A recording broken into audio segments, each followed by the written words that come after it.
everyone, my name is Angel C. Tarbacane and today, nandito ako ngayon para interviewin ko si Darcel Marjay Tugnaw ng BPE.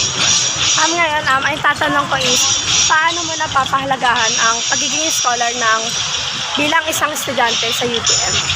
Napapahalagaan ko yung pagbibigay sa akin ng lalo ng scholarship lalo sa akin dahil alam ko sa palagay din na hindi lahat ng kabataan sa Maynila o sa ibang lugar na bibigyan ng ganitong pagkakataon. Ako pinahalagaan ko tong scholarship na sa pamamagitan na pag-aaral ng mabuti na higit na makakatulong para sa akin, hindi lang para sa akin, para sa future ko din at para sa pamilya ko at pati sa mga magulang ko. At bilang estudyante ng UTM or isang